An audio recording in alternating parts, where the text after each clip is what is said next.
Yo, yo, yo. Hey guys, welcome back to another amazing edition of the Best Practices Show podcast. It is Monday. Happy Monday, everybody. I hope your week is off to a great start. And every Monday, we do a little something called Metric Mondays, a little bite-sized piece of information on some data that'll help you improve your practice and your life. And today is a great one. All of you have what's called a production story. You don't just produce what you produce. There's an incredible story. And today we're going to show you what's behind that story and why it's so important with my cohort, Dr. Barrett Straub. So please listen up. I hope you guys enjoy it, and we'll see you soon.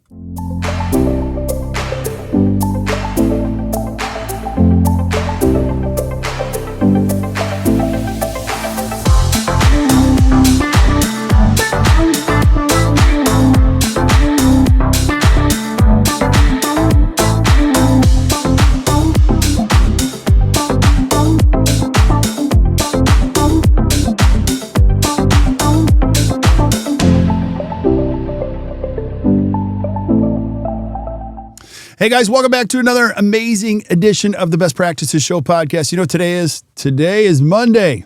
And if you've been following along, we do something every Monday. It's called Metric Mondays. And our job here is to give you some bite-sized pieces of information to help you think better about your practice. And I've got my co-star. He's actually the star. I'm just the co-star in this journey, Dr. Barrett Straub, and we're back telling the story, and we're going to tell an amazing story today. So thanks for being here, brother. Happy Monday. Happy Monday to you. Glad to be here. Yeah. So, as we've been doing this, and again, if you've been listening to the podcast, I hope you're having these moments. You're like, whoa, because when you get these numbers right, you have unlocked this amazing algorithm for the rest of your life. And today we're going to be talking about what? Where are we going to go today, Barrett? Today, our Metric Monday topic is, what is your production story? And we're going to weave in the annual patient value metric, or KPI, which you've heard us talk about prior and in the past. But we're going to talk about your production story. And your numbers do tell a story, and we're going to help you be able to determine what that story is, because that story is going to tell you a lot about your practice and what your days look like. Right. Now, I think we need to, if you're jumping in new and hot on this podcast, you know that we've been talking about a story. And so, Barrett, I'd love for you to tell us why we need a story. And I'll start it. Like, if you're at a Spear with your buddy in 1.5 gross production, those are two different practices. There's a story behind production. Can you add some context? What's the story you're going to tell us? Yeah, we talk about leading and lagging indicators, and the ultimate lagging indicator and our least favorite KPI is gross production. And so at the end of the year, so at the end of 2024, every dentist went and said, ooh, I produced X. Let's say it was $1.5 million. You're a solo private practice dentist, you produce 1.5. Now, you could theoretically have two practices that produce the same, the gross production, but how they got there could be vastly different. And so just because we produced a number, there's more to the story. And so what your production story is going to tell you is how you got to your gross production. And so let me introduce a couple things. So one is annual patient value. Another is active patients. And then obviously gross production. And so annual patient value is this magic KPI that basically takes your revenue and divides by the number of active patients. And that is such a valuable tool. Let me pose it two different ways. There's two spectrums of the business model. If you've been listening to this Metric Monday story, if you've been attending our study club meetings in Milwaukee, you hear us talk about the business model spectrum. On one end, we have high volume, low profit margin. Those two often go hand in hand, and we explain why. On the other side of the spectrum, you have low volume, high profit margin. And so what I'm getting at here is two different practices can reach $1.5 million of gross production in two different ways. One is going to do a lot of dentistry on a small number of patients. So low volume, a smaller number of patients, high profit margin, meaning highly profitable dentistry, comprehensive dentistry. They're going to do per patient a lot of dentistry.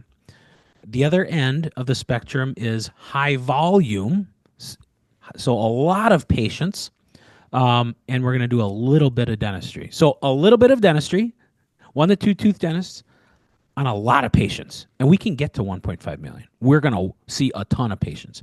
The other side, we're going to do a lot of dentistry on less patients and still get to $1.5 million. Now, those days look very, very different. Yep. And so that's one of the things why, if we just know a practice's number of active patients and their gross production and their annual patient value, we can pretty much analyze a practice and say, I know what your days look like. I know if you're writing off a lot or a little. I know where on that spectrum you sit. And most sit somewhere in between those two extremes. And why this is important is not for us as dentists to say, I did 1.5. That's great. That's important. That's the first step. Now, what did that feel like? What did that do to my life? How's my team culture working? The model I'm working, and is that what I want? A lot of our clients find themselves in a business model they didn't want. They didn't strategically identify as being their goal. They just kind of got there by happenstance, by accident. And there's lots of different ways we do that. And so what the production story says is when you're burnt out, when you're too busy or not busy enough, we can start to dig in beyond gross production, beyond active patients, and say, what is my production story now, and how do I want to write that story, going forward? Yeah, and so I'm going to make this messy for a minute, and then Barrett's going to clean it up like he does. But when he said APV, annual patient value, number of active patients, and gross production, I want you to think about that. Now, he's going to guide us out of this, but let me tell you what happens when you don't do this. When your APV is low, you need a lot of them. So this is the point in the podcast where you have to decide as a dentist. You got to put your flag in the ground and go, this is the kind of dentist I want to be. Do you want to be chasing 4,100 patients? Or do you say to yourself, listen, I want to do 1,500 patients. I want to find the right type of people, full well knowing I got to replace 17% of my patient base every year.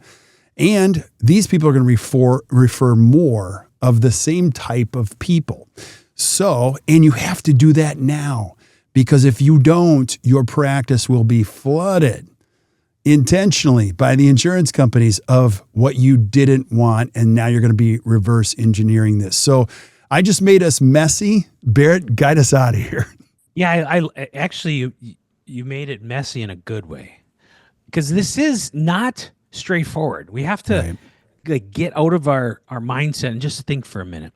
So if my goal is to produce $1.5 million and I only collect or I generate revenue of X dollars per active patient, I can do the math and say, I need a ton of patients. So if I have $300 per active patient in revenue, I need a ton of patients if I'm going to get to 1.5.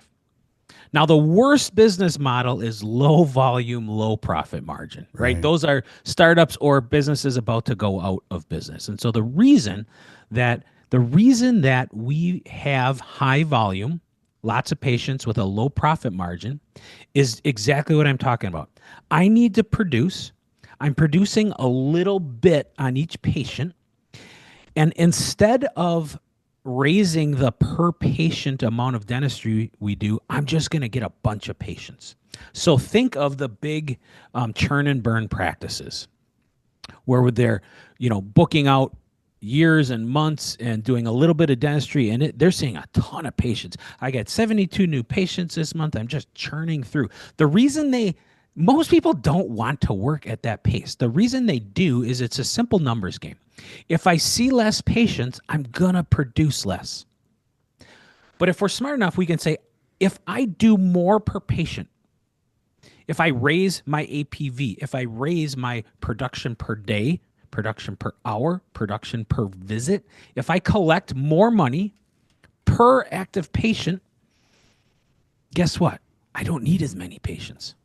Now there's a balance, right? And everyone is going to find that sweet spot of busyness, of volume, of profitability. But my point is we can produce more. How do you produce more? You either see more patients or do more dentistry per patient. And it's up to us to find that balance. And unfortunately, most people fill any gap in production gap simply with more numbers, more volume versus sitting back and analyzing, how do I do a higher level of care?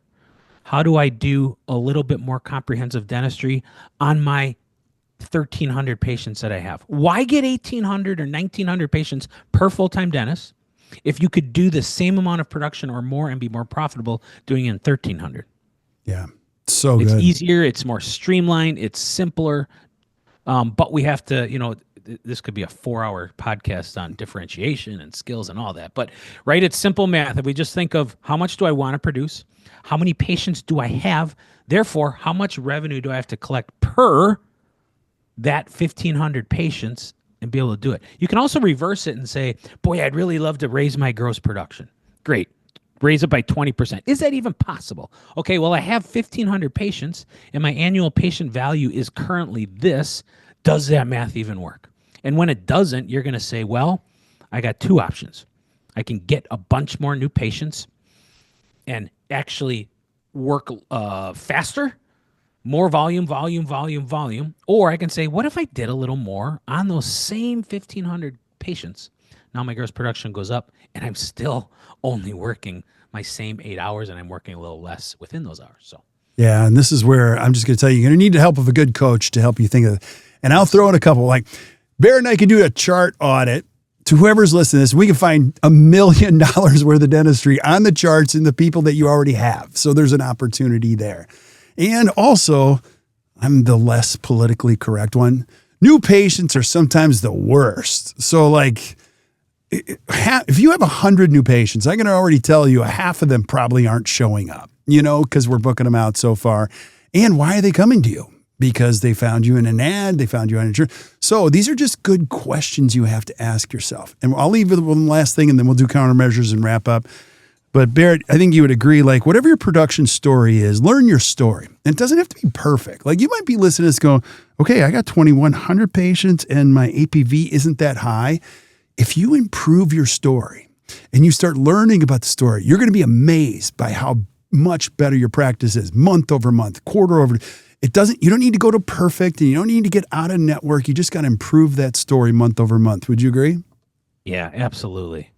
So if you're at home and you're like, okay, what do I do today with this knowledge? I want you to do a couple things. One, I want you to get in your office and pull the number of how many active patients you have. Now, an active patient is defined as having visited your office in the last 18 months. So an active patient is active because they've been in your office, right? You have patients of record that are in your dentric system that you have a file, but they haven't been in. They're in your system, but they're not what we call an active patient, nor do the software. So an active patient means that they've been in your office. Now, for benchmarks for a solo general dentist, the benchmark is 1,300 to 1,500 patients. Our best fee-for-service practices need way less than that, 1,000 sometimes, 950 in extreme cases. Our highest volume, low APV, high volume, low profit margin practices need more than 1,500.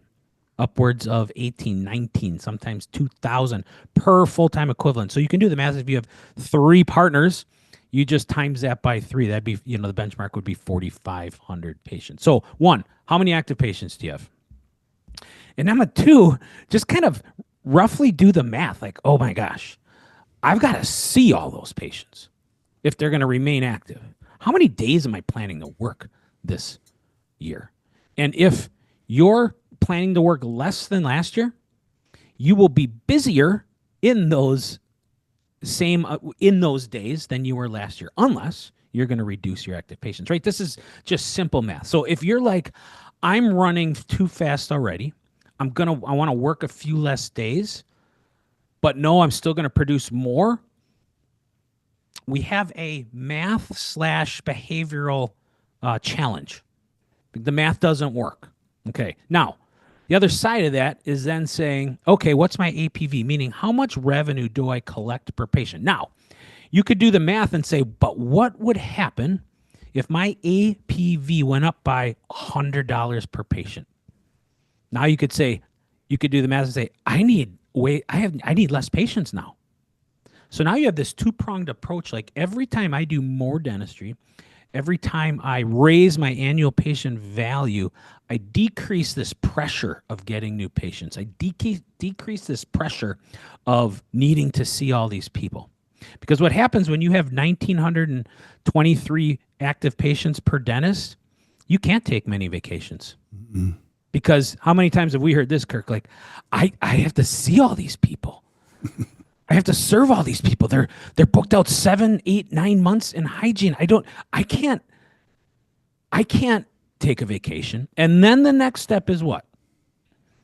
Well, I got to hire someone to help me see all these people. Yeah. Now we're further. Now we're locked in the concrete now of this high volume practice that if you want that, go for it. Go nuts. But you can see how this happens without us knowing it. And before too long, it's like, I got 2 practices, 7 associates. My life is miserable. I don't want this. I want to go be a comprehensive dentist. Now, the time to make that call was about 5 years ago, 3 practices and 6 associates ago. So I want us to think about this production story and then match it to what you thought or want your story to say, and then say, how far apart am I? And then we can start, then with our help and our advice, we can start saying, okay, if you want to move to that side of the spectrum, here are some of the things you can do and some strategies. Yeah, totally agree. And again, our goal is to keep these short and to the point. And you might be thinking, if you're listening to this, well, this just sounds really complicated. I'm here to tell you, it's way more complicated not to know this and just work harder and harder, because you can't unbuild operatories. You have to know what you're doing before you do them. And the goal of this is to give you some great homework to think about that. Now, if you're stuck, a couple things we'll add. We have created the Best Practices Association for a good reason, to help you put your flag in the ground and establish an amazing business and tell yourself a story about how great being a dentist it is. And you can join us for free. So if you go back to the Apple App Store, if you're struggling with any of this, come back here. It's free. Go to the Apple App Store, search Best Practices Association or Google Play. You're going to see there's a whole bunch of resources. You can start for free. You can upgrade to premium teams. And you can even come to the TTT Study Club and learn from some of the best. And if you've tried everything, and you're like, you guys, I've tried everything, just wave the flag and we'll come help you, and we can assign a pro coach and help you. We will make you do this for your family and for your practice, so don't struggle. So again, the point is this: figure out the production story. Barrett gave you a great timeline for it. Figure it out, take a look at it. If you need help, reach out to us. Thank you for being on, brother. Appreciate you. My pleasure. My pleasure. All right, we'll do it again next week. Absolutely. It's 17 minutes, 11 seconds. I feel like I got to do a timestamp every time. So, all right. Next week, we'll keep it under 15 minutes next week. We'll do our best. So stick around. We'll try. Okay. Stick around while we say goodbye to everybody else. But thank you guys for listening on this great Monday. I hope your week is a great week. And again, figure out the production story. Keep showing up on Metric Mondays, where we're going to ask you great questions, give you some great thinking, and help you improve your practice and your life. So until you guys hear from us next, or we see you next, keep watching or keep listening to the Best Practices Show. You guys enjoy your day.